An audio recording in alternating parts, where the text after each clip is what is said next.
Let's continue from our last video on how would Sun Tzu negotiate with Russia and Putin. So we talked about the first two principles in our last video.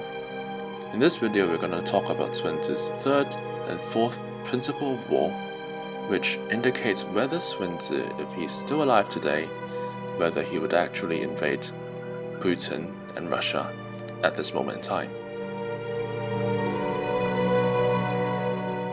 So, Sun Tzu's third principle of war is to ensure that one won't lose before you consider invading your enemy.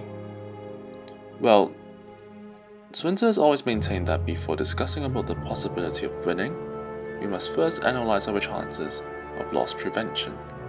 If one can't even prevent his or her own loss, one shouldn't really be talking about winning.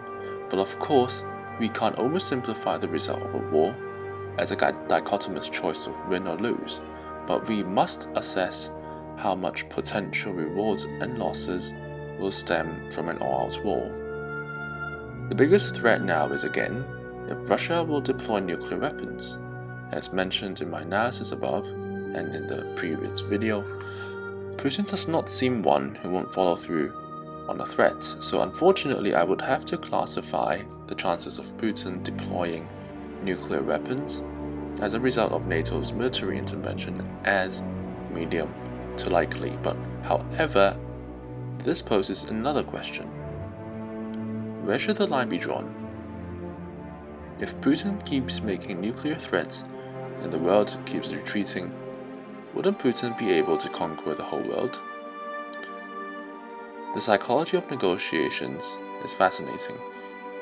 When one realizes that the threats made by the other party are going to happen anyway, and the cost of succumbing to such threats become too high, one is likely to let the threats become reality since there's nothing to lose.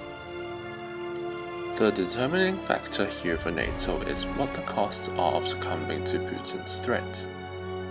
They must also factor in how much further Putin would go, i.e., would Putin invade NATO countries in the future, and how would NATO respond if he threatens the world with nuclear weapons again?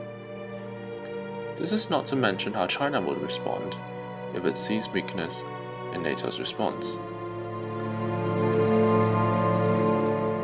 Based on Putin's worldview, it seems that he won't stop in Ukraine in the long run, but will continue at least until all former territory from the Soviet Union is conquered once again. To calculate NATO's potential losses is not that difficult. The most notable variable is the extent of nuclear destruction, and this is built on top of three variables: the extent to which Putin's deployment of nuclear weapons, the extent to which NATO countries can reduce the actual damage of nuclear weapons, and lastly, how well kept Russia's nuclear weapons are. In terms of the latter, it is safe to assume that most of Russia's nuclear weapons are not well kept, due to the high cost attached to their maintenance. Russia's economic fragilities really began after its annexation of Crimea, and it will be very surprising if Russia has a big budget to maintain the condition of its nuclear weapons. However, it is still likely that Russia has at least a small part of nuclear weapons ready for deployment, and if Putin uses them, in the best case scenario, a few EU countries will still be totally destroyed. There are of course other unpredictable factors, such as whether Putin's regime will be toppled, but it seems that NATO's losses will be quite significant if it does enter into the Russian-Ukrainian war. However, as mentioned, when will Putin stop if he gets away with the threat of nuclear weapons? Can NATO avoid the same losses in the long run, even if it doesn't intervene in Ukraine? From a psychological standpoint, giving Putin what he wants will further embolden him to invade other countries in the future. Unfortunately, the loss of a few countries due to nuclear war cannot be ruled out and may happen either way. Hence, there is a strong case to be made to intervene. However, from Sun Tzu's point of view, a war that could lead to significant loss is not a war to participate in, so I can only rate this a 2 out of 10. So in Sun Tzu's fourth principle of war, he says that conquering one's enemy without a fight is the best strategy. It is quite apparent that there is no way for NATO to avoid losses if they get embroiled into a war with Russia. Based on Putin's recent actions, he does not seem to act rationally anymore, and it is a near certainty that he will escalate the situation if NATO joins the fight. The question therefore is, how can NATO strategically reduce losses as much as possible if they do join the fight? Based on this measure alone, it doesn't seem like Sun Tzu would recommend NATO to join the fight, but again, can NATO actually avoid war eventually with Russia? Hint: look at what Hitler did in World War II. So, here comes the million-dollar question. How would Sun Tzu negotiate with Russia or Putin? Well, if Sun Tzu were negotiating with Putin, he would never back Putin into a corner and use threatening language. Putin is at a state where he's not afraid of escalations and will not back down from his demands, whether NATO declares war on Russia or not.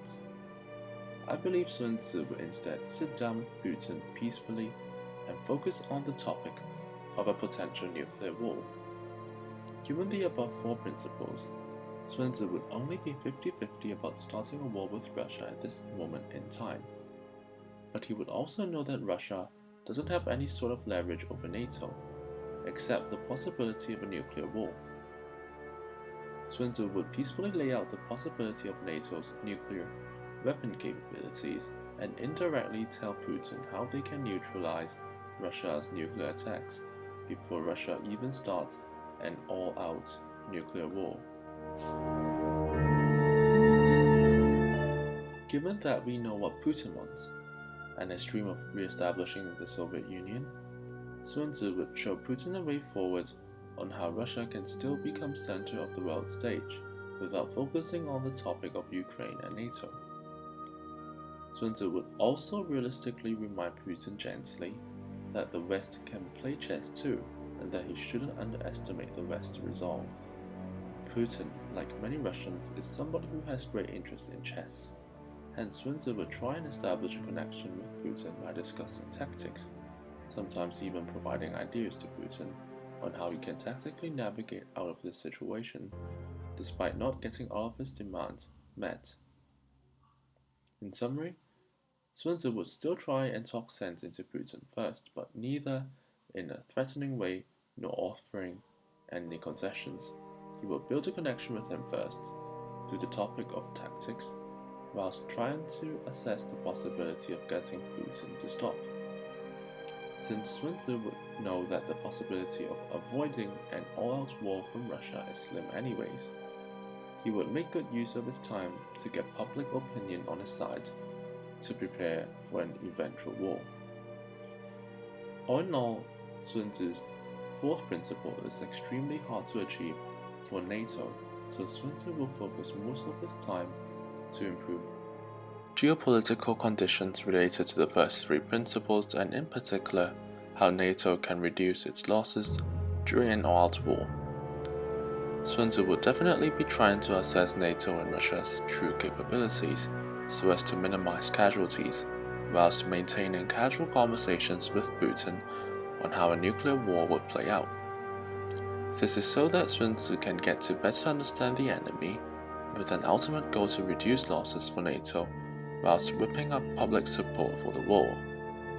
To conclude, it is likely that Sun Tzu will persuade NATO to attack anyway somewhere down the line, since Putin is unlikely to back down, but he will extend negotiations with Putin until it comes to the point where the timing and public opinion is favorable enough for him to take action, whilst using the time he bought to strategize a way to reduce losses as much as possible. Just a final word: longer negotiation goes on, the more unpredictability goes into the equation, and the more chance Putin may decide to de-escalate. So thanks for watching the video. I'll see you in the next one. Hope you enjoyed it.